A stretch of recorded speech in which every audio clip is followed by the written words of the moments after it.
Hello प्यारे बच्चों, चलिए स्वागत है आप सभी का एक नए वीडियो में। इस वीडियो में हम लोग करने वाले हैं 10th फिजिक्स का चैप्टर 2 जिसका नाम है प्रकाश का अपवर्तन का। इस वीडियो में हम लोग करने वाले लेक्चर 2 यानी कि पार्ट 2 होने वाले इस वीडियो में, ठीक ना। तो अगर आप लोग पार्ट 1 नहीं देखे हैं, इस वीडियो के डिस्क्रिप्शन में आपको इसका लिंक जो है मिल जाएगा, ठीक ना। और आगे जो लेक्चर 3 है, लेक्चर 4 सभी का वीडियो का लिंक मिल जाएगा। तो चलो हम लोग स्टार्ट करते हैं। हम लोग किसका चैप्टर 2 का हम लोग स्टार्ट करते हैं, ले पार्ट 2, ठीक ना। तो आपको पता है कि यहाँ पे एकदम बेहतरीन तरीके से कंटेंट आपको मिलता है, मतलब कि YouTube का सबसे बेहतरीन वीडियो बोला जा सकता है, ठीक ना। अगर आप देखोगे तो आप खुद ब खुद बोलोगे ये तो हम बोल रहे हैं, ठीक है। चलो हम लोग देखो शुरू किए थे। सबसे पहले आपको प्रकाश के अपवर्तन के बारे में सब कुछ बता दिए थे, फिर निर्वात क्या होता है, फिर किसमें कितना प्रकाश की चाल होता है, सब कुछ आपको जो है बता दिए थे, ठीक ना। तो चलो अब हम लोग जो है कहाँ तक पढ़ लिए थे वहां तक हमको आपको जो है बता देते। देखो हम लोग जो है ना यहाँ तक देखो पढ़ लिए थे। प्रकाश के जो अपवर्तन जो होता है, प्रकाश के अपवर्तन का नियम हम लोग पढ़ चुके थे, उसका परिभाषा देख चुके थे। और ये भी बता दिए थे कि प्रकाश का अपवर्तन के 2 नियम होता है, पहला और ये हो गया दूसरा। और ये भी बताए थे कि जो दूसरा जो नियम है उसे स्नेल का नियम कहा जाता है, ठीक है। अब इसके बाद जो हम लोग यहाँ पे पढ़ेंगे कांच के स्लैब से अपवर्तन को दिखाएंगे। और ये प्यारे बच्चों आपके एग्जाम में पूछा जाता है, तो 2 नंबर में पूछा जाता है एग्जाम में आपके। तो हम लोग इस वीडियो में कवर करने वाले सारा कुछ, तो आप लोग इस वीडियो में अंतिम तक बने रहिएगा, ठीक ना। चलो, और अगर ये सब का नोट्स अगर आप लेना चाहते हैं, जो पढ़ाते हैं यहाँ पे, अगर इसका नोट्स लेना चाहते हैं तो आप जाइएगा गूगल पे और सर्च करिएगा वहाँ पे balstudy.com, ठीक ना। गूगल पे balstudy.com जाके सर्च कीजिएगा, सारा चीज़ का आपको नोट्स उपलब्ध होगा। ये जो पढ़ाते हैं, जो लिखते हैं ना, ये भी आपको नोट्स वहाँ पे जो है मिल जाएगा, ठीक ना। चलो तब हम लोग स्टार्ट करते हैं बिना समय गवाए। देखो क्वेश्चन में देखो क्या बोला जा रहा है वहाँ पे, ये समझो तो एक तरह का से क्वेश्चन ही है, डायरेक्ट क्वेश्चन ही समझो, ठीक ना। क्या बोला जा रहा है, कांच के स्लैब में प्रकाश का अपवर्तन को दिखाएं। कांच के स्लैब में जो प्रकाश के अपवर्तन को हमको दिखाना। देखो कैसे कांच के स्लैब, जैसे कांच के स्लैब हम आपको दिखाते हैं कि आपको प्रैक्टिकल सामने में से हम दिखाते हैं, तो ज्यादा अच्छे से आपको समझ में आएगा।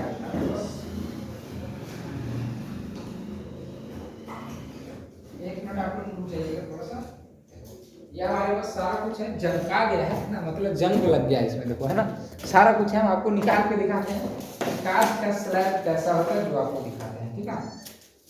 ये पढ़ाने के लिए सब कुछ हमारे पास उपलब्ध रहता है यहाँ पे, ठीक है। ऑफलाइन भी चलता है ना, ऑनलाइन में भी बेहतर करने के लिए ये सभी है। तो देखो ये है कांच का स्लैब है, ठीक है।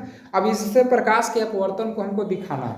यहाँ पे हमारे पास लेजर लाइट भी है, लेकिन शायद खराब हो गया ये लेजर लाइट, खराब नहीं हुआ, रखे जो इसका बैटरी जो है डिस्चार्ज हो गया, देख पा रहे होगे आप, हल्का हल्का जल रहा है ना।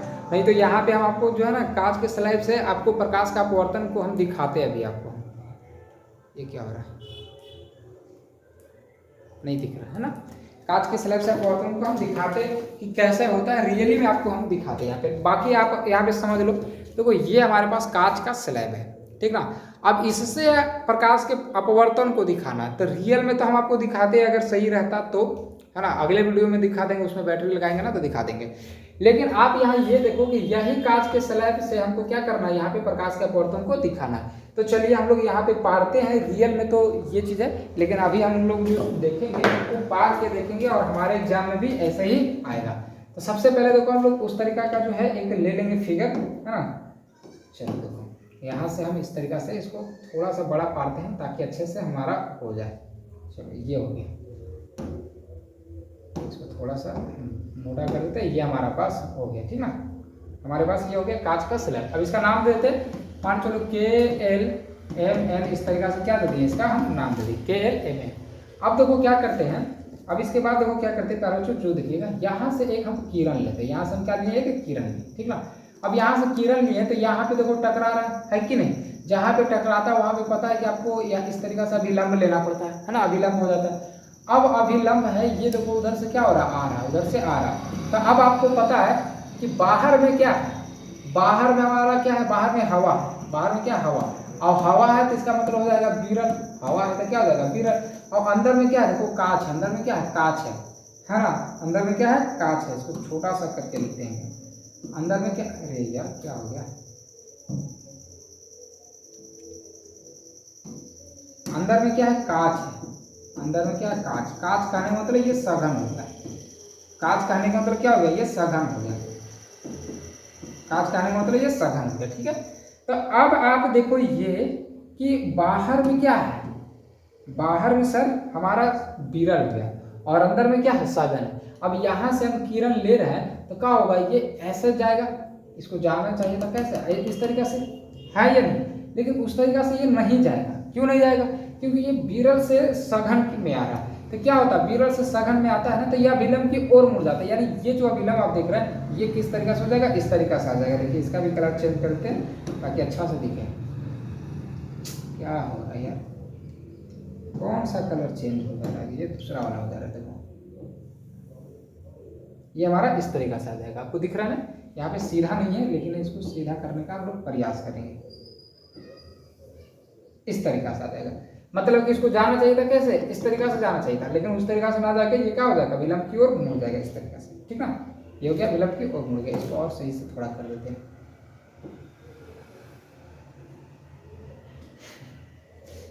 कभी नहीं हो पाएगा, इसका इस्तेमाल करना पड़ेगा। रुक जाइएगा थोड़ा सा, धैर्य बना के रखिएगा, करेंगे तो परफेक्ट करना है ना, ताकि सही से हो जाए। चलो ये हो गया। एक काम करते हैं, इसको भी हटा के ना वही वाला ले लेते हैं, ज़्यादा अच्छा रहेगा।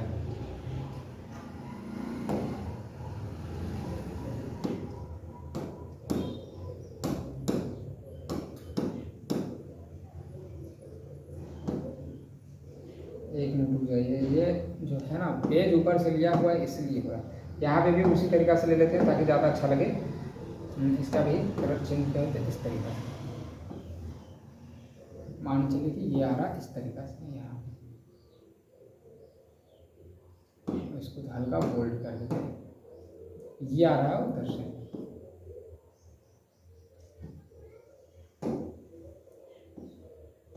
ये आ रहा है। ठीक ना, ये हो गया। थोड़ा टाइम लगा पारने में, लेकिन देख लीजिए सही से, ये हो गया। अब देखो क्या हुआ, यहाँ से फिर क्या होगा, बाहर निकलेगा। ये जो ये आप जो देख रहे हैं यहाँ से क्या होगा, ये बाहर भी निकलेगा। तो बाहर निकलने के लिए क्या करेंगे, ये ऐसे आ जाएगा, लेकिन ऐसे आपको लग रहा होगा कि ऐसे आ जाएगा, लेकिन ऐसे नहीं आएगा। क्यों, क्योंकि अब देखो अंदर में है सघन और बाहर में क्या है, बाहर में इधर है विरल, क्योंकि हवा है, हवा है तो विरल है। तो अब देखो सघन से विरल में आ रहा है, तो ये क्या होगा, विलंब के दूर हट जाएगा। तो यहाँ पे सबसे पहले हम अभिलंब ले लेते हैं, तो कुछ तरीका से विलंब हो जाएगा हमारे पास, बहुत ज़्यादा दूर दूर हो गया है ना।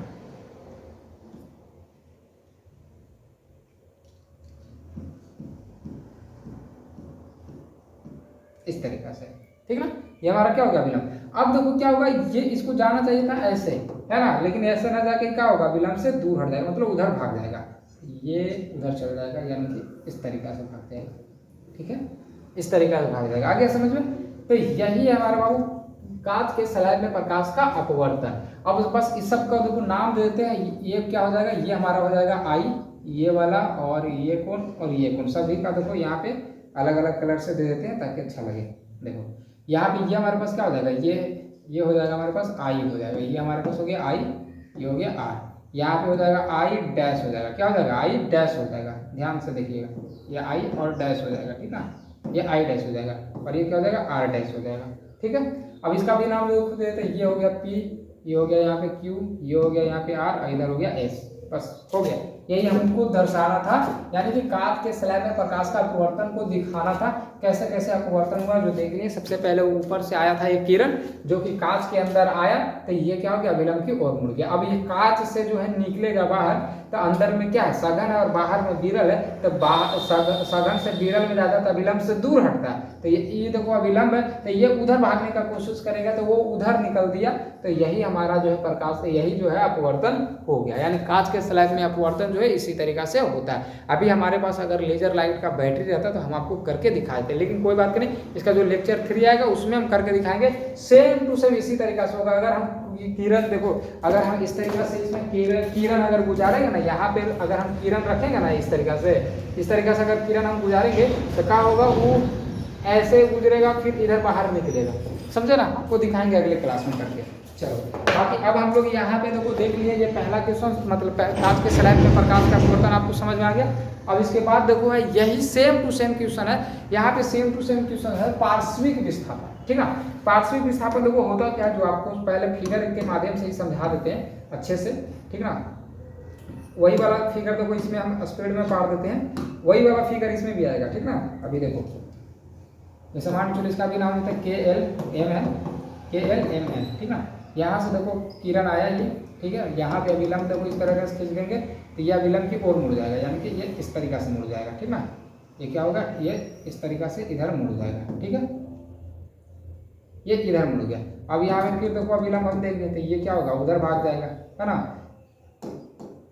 ये क्या होगा, उधर भाग जाएगा। अब देखो पार्श्विक विस्थापन होता क्या है इसका, ये वाला जो आपतित किरण जो शुरू में आप देख पा रहे हो ना, इसको हम शुरू इस तरीका से मिला देते हैं, इस तरीका से, ठीक ना, इस तरीका से।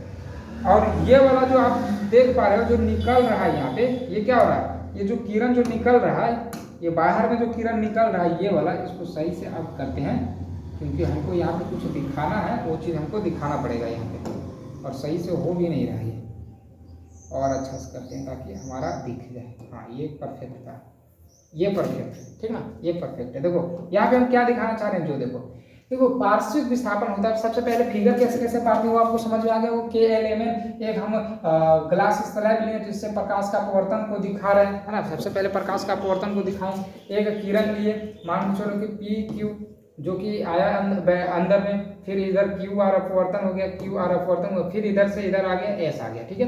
अब देखो हम ये बताना चाह रहे हैं कि ये जो शुरू में जो आपतित किरण था इसको हम आगे बढ़ा के देखें, उसको हम क्या किया, आगे बढ़ा के देखें, तो आगे बढ़ा के देख रहे हैं तो यहाँ पे जा रहा है। और ये वाला जो किरण जो बाहर जो निकल रहा है इसको हम लोग निर्गत किरण बोलते हैं, इसको क्या बोलते हैं, निर्गत किरण। तो ये जो निर्गत किरण है और ये जो आपतित किरण को जो आगे बढ़ाए हैं, तो ये दोनों आपस में क्या समांतर, ये दोनों क्या आपस में समांतर, तो इन दोनों के बीच के दूरी को हम लोग बोलते हैं पार्श्विक विस्थापन। क्या बोलते हैं, पार्श्विक विस्थापन, पार्श्विक विस्थापन है, समझ में, पार्श्विक विस्थापन मतलब ये जो आपतित किरण जो आ रही है और ये जो निर्गत किरण है, तो आपतित किरण और निर्गत किरण के बीच के दूरी को हम लोग पार्श्विक विस्थापन कहते हैं, लांबिक दूरी, इसको लांबिक बोलते हैं। लांबिक मतलब लंबवत दूरी को हम क्या बोलते हैं, पार्श्विक विस्थापन बोलते हैं। जैसा कि आपको देखो यहाँ पे दिया गया कि आपतित किरण और निर्गत, निर्गत मतलब ये जो बाहर निकल रहा है, और आपतित मतलब ये जो आगे बढ़ा के डॉट डॉट में लाया है किरण के बीच के लांबिक, लांबिक मतलब लंबवत है। देखो ये जो इस तरीका से लंबवत है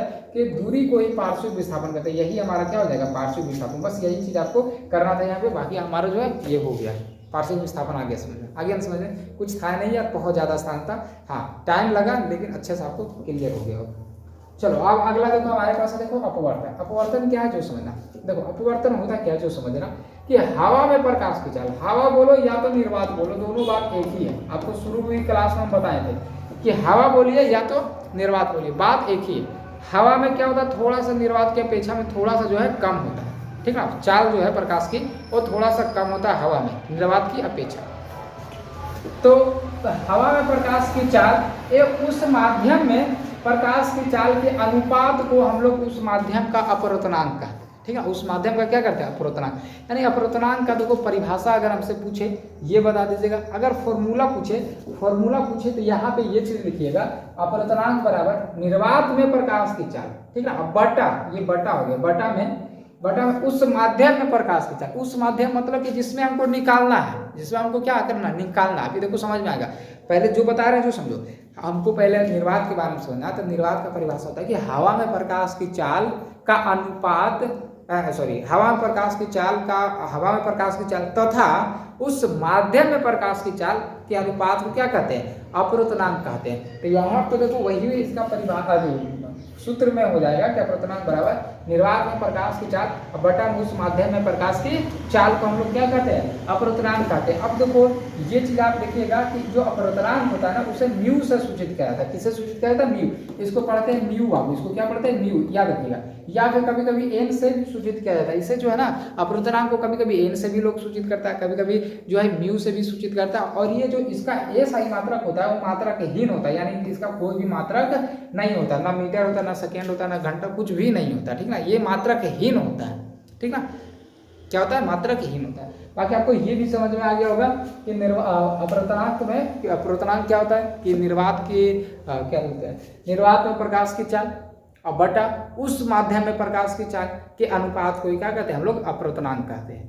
अपवर्तनांक का अगर फॉर्मूला में डायरेक्ट पूछा जाए तो याद रखना निर्वात में प्रकाश की चाल को हम लोग v बोलते हैं और उस माध्यम में प्रकाश की चाल को हम लोग c बोलते हैं। और अभी आपको पता है कि अपवर्तनांक को हम लोग म्यू से सूचित करते हैं, तो हो जाएगा म्यू बराबर, यानी कि म्यू बराबर हो जाएगा v बाई सी। आप लोग इसे याद रखिएगा, ठीक ना, याद रखिएगा।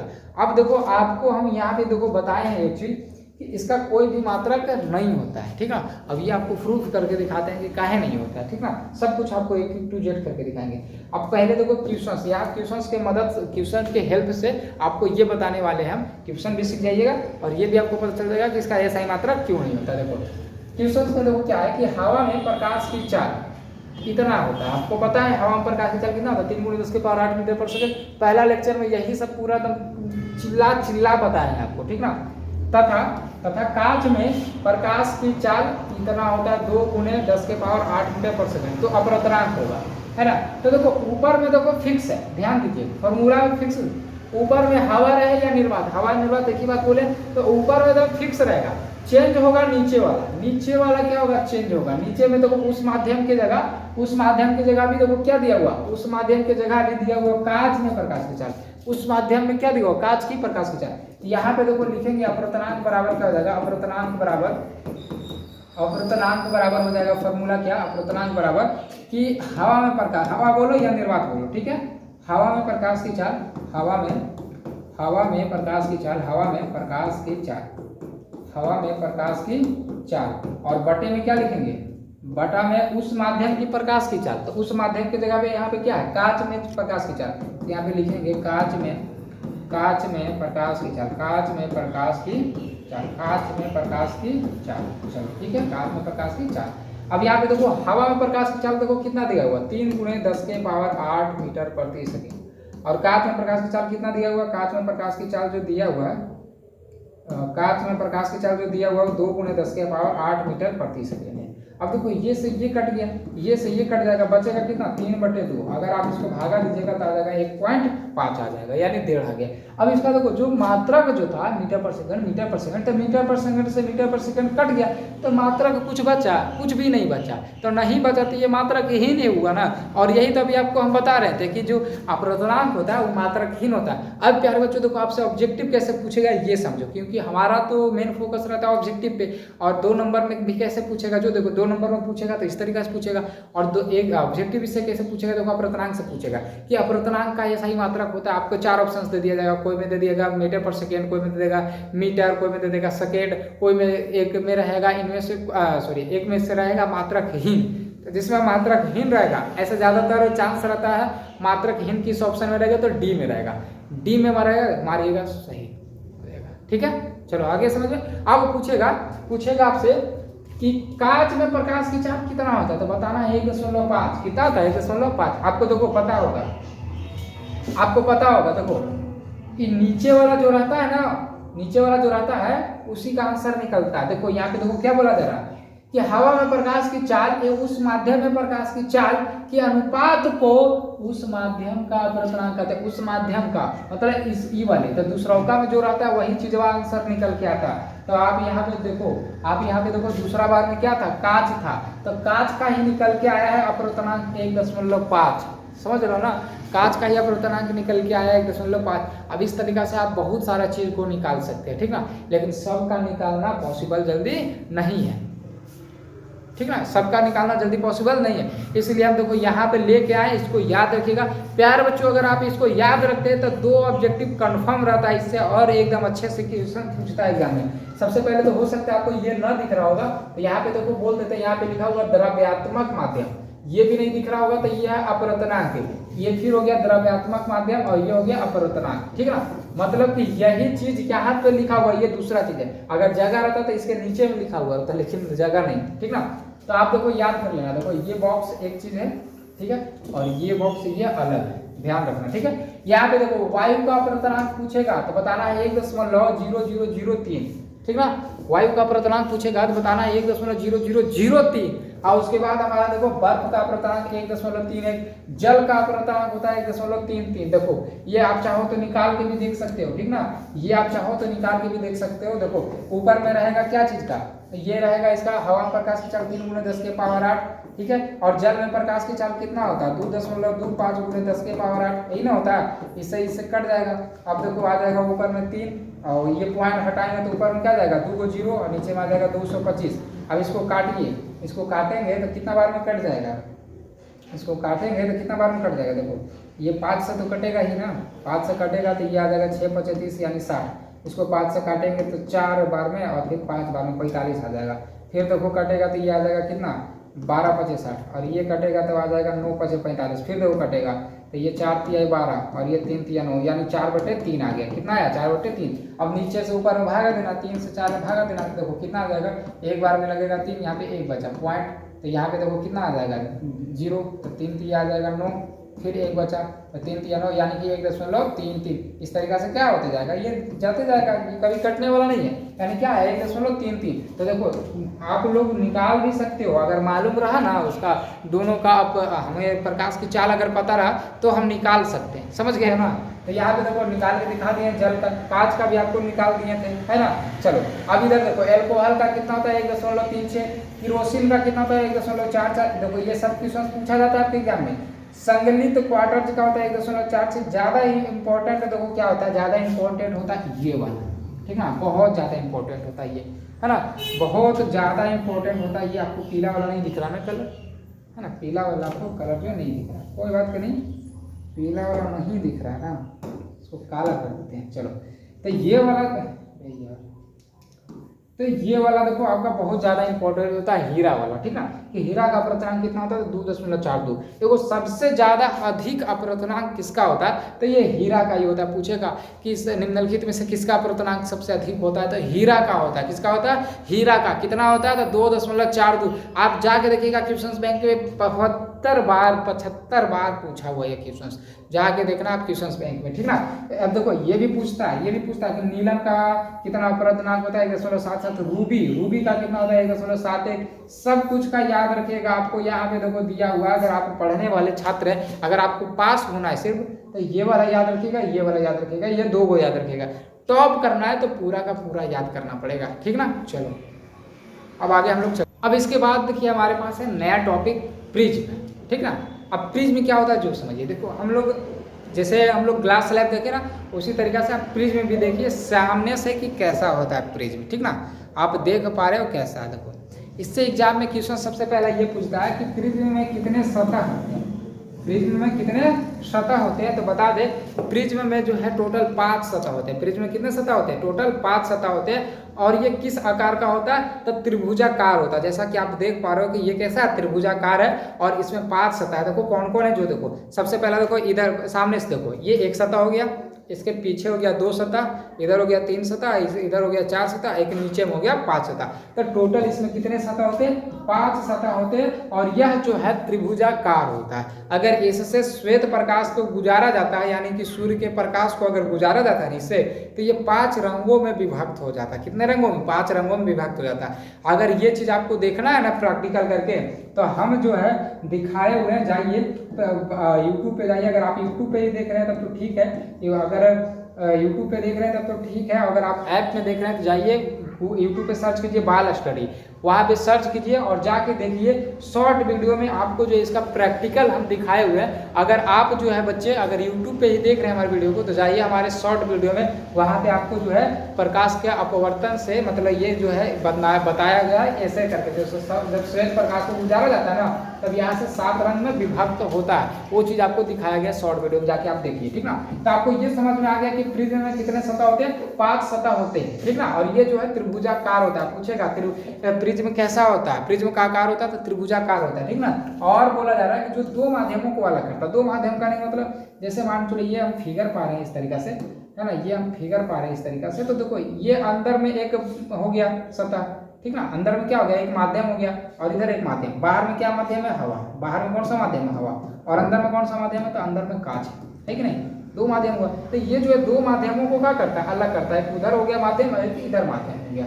दो माध्यमों को अलग करता है जिसका कोई दो फलक आपस में समांतर नहीं होता। जैसे दो फलक कहने का मतलब देखो ये वाला, ठीक ना, ये वाला जो आप देख पा रहे हो, ये वाला एक दूसरे के समांतर कभी भी नहीं होता है। आप देखो यहाँ पे, देखो ये वाला ऐसे है और ये ऐसे है, ये वाला कैसे है, ऐसे। तो ये दोनों कभी समांतर है नहीं। समांतर किसको बोलते हैं, जब एक दूसरे के एकदम बराबर में रहे, हमेशा सबके बीच की दूरी जो है बराबर रहे, तभी इसको समांतर बोलते हैं। लेकिन ये वाला देखो ये समांतर है नहीं है, नहीं है ना। और एक चीज और समझो, फलक किसको बोलते हैं, देखो इसको जो हम लोग फलक बोलते हैं, इसको क्या बोलते हैं, फलक बोलते हैं। तो पूछेगा भी कि प्रिज्म में कितने फलक होते हैं, तो 3 फलक होते हैं। 1 हो गया, 2 हो गया और 3 हो गया। प्रिज्म में कितने फलक होते हैं, तो 3 फलक होते हैं। और सतह पूछेगा तो 5 बताइएगा, और फलक की संख्या पूछेगा 3 बताइएगा। पूछेगा कि प्रिज्म का आकार होता है तो त्रिभुजाकार होता है। आ रहा है समझ में, एकदम आना चाहिए, ठीक ना।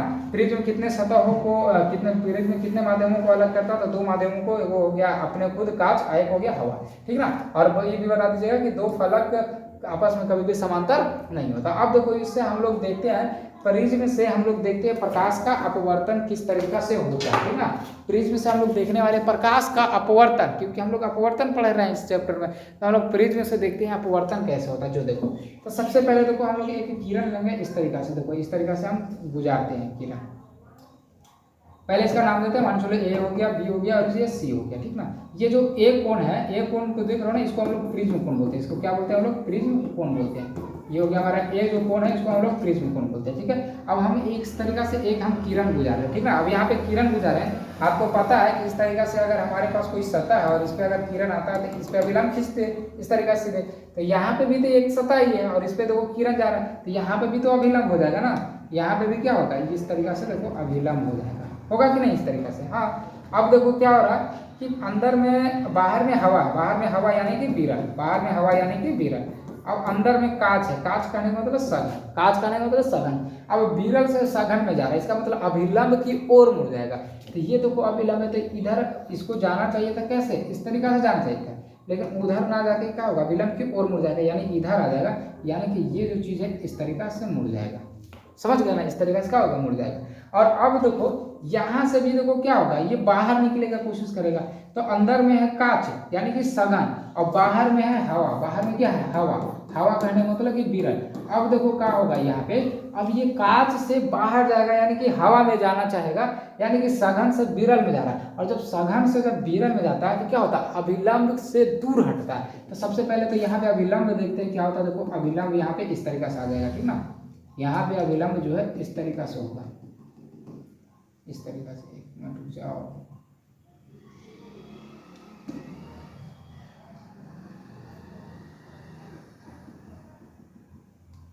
अरे यार क्या हो गया, इस तरीका से, ठीक ना। ये हमारा हो गया क्या, अभिलंब। तो ये देखो इसको कांच को छोड़ा कर लीजिएगा और ये वाला दोनों कोण को मिला लीजिएगा यहाँ पे, ठीक ना। ये दोनों जो है बिंदु यहाँ पे मिल जाएगा, मतलब ये इधर से जो आ रहा और जो इधर से आ रहा है, इसको इस तरीका से मिला लीजिएगा आप लोग फिगर में, ठीक ना। यहाँ पे कांच आके गड़बड़ा दिया सब। चलो, तो ये हो गया हमारा अभिलंब। अब क्या होगा, देखो ये अभिलंब है, तो इसको जाना चाहिए था ऐसे, है ना। ये निकलेगा कैसे, जाना चाहिए था इसको ऐसे, लेकिन ऐसे ना जाके क्या होगा, अभिलंब से दूर हट जाएगा। वो अभिलंब है तो अभिलंब से दूर हटेगा, करने का मतलब इधर भाग जाएगा, यानी कि ये जो चीज है इधर आ जाएगा, समझ गए ना। ऐसे इस तरीका से होता है प्रकाश प्रिज्म में अपवर्तन। पूछेगा प्रिज्म में अपवर्तन को दिखाएं, प्रिज्म से अपवर्तन को दिखाएं 2 नंबर में पूछ सकता है कि प्रिज्म से अपवर्तन को दिखाएं, ग्लास स्लैब से अपवर्तन को दिखाएं। इस तरीका से क्वेश्चन पूछता है। तो ध्यान दीजिएगा कैसे हुआ। सबसे पहले हम एक प्रिज्म लिए जिसका नाम दे दिए ABC। अब एक प्रिज्म बाहर से यानी विरल माध्यम हो गया बाहर, और अंदर में हो गया सघन माध्यम। तो बाहर से किरण को गुजारे तो ये क्या होगा, विलंब की ओर मुड़ गया, यानी कि इस तरीका से गया। अब ये जो है अंदर में कांच है यानी कि सघन है, बाहर में विरल है, तो ये जो है अब क्या होगा, ये अब जो है विलंब से दूर हटेगा। तो यहाँ से ये इधर आ गया, विलंब से देखो दूर हट गया, इधर आ गया।